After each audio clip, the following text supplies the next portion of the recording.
podcast Café avec Spiritisme, avec les commentaires de Saulo Montero. Saulo nous dit: comment allez-vous aujourd'hui? Est-ce que vous allez bien? J'espère que oui, mais si ce n'est pas le cas, ce n'est pas grave. Cela fait partie d'un cycle. Ne vous sentez pas mal de ne pas être bien. Nous voici réunis pour la dernière fois dans ce voyage autour de la pensée sociale et spirituelle de Léon Denis. En achevant l'étude du livre Socialisme et Spiritisme, on constate l'ampleur du souci de l'auteur pour le bien-être éventuel des personnes qui l'entourent. Le dévouement au sujet des questions sociales est aussi une expression d'amour qui se matérialise également dans les soins que nous accordons à la vie de nos voisins moins proches. Pour autant, Léon Denis nous apporte aujourd'hui quelques enjeux plus pratiques dans une analyse des politiques publiques avec une perspective socialiste.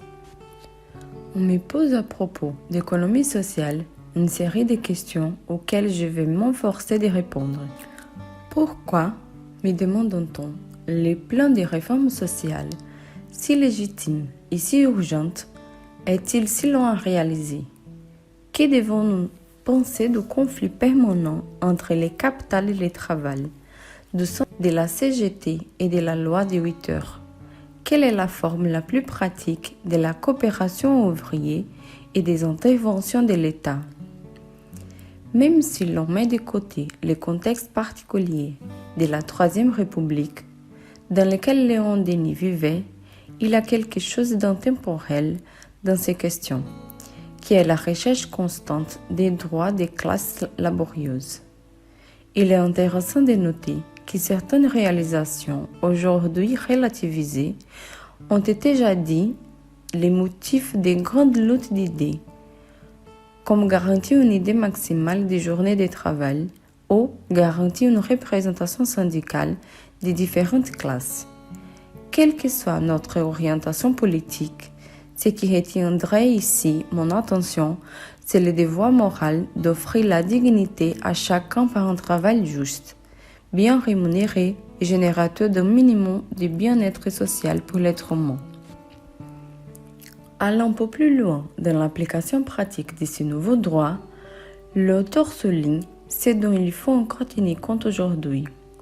Le socialisme, même dans ses revendications les plus légitimes, se heurte à des traditions robustes devant lesquelles il est parfois contraint de céder. Flexibilité, négociation, pacifisme, pour tenter d'atteindre les biens communs. En ces temps de conflits sur la terre, il est bon de savoir qu'il y a des places pour que nous nous parlions et que nous nous comprenions. Pour les moins, cela devait être une lutte constante. Arrivant à ce que nous pouvons dire comme étant notre conclusion de cette étude, Léon Denis déclare: son objectif essentiel sera donc une répartition plus équitable et plus égalitaire de la richesse entre les divers éléments de production.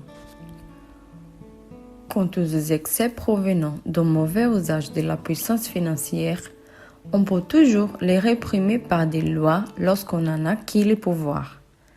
La pensée sociale spirite, insistons-nous, va dans le sens que, puisque nous sommes tous égaux devant le cosmos, quelque chose doit être fait pour que nous soyons tous égaux ici aussi.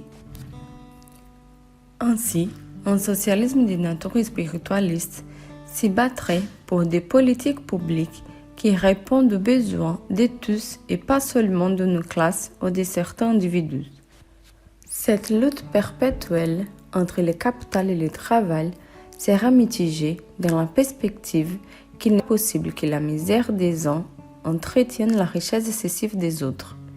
Mais certains d'entre vous, mes frères et sœurs, peuvent se demander à ce point de raisonnement: et qu'est-ce que le spiritisme a à voir là-dedans?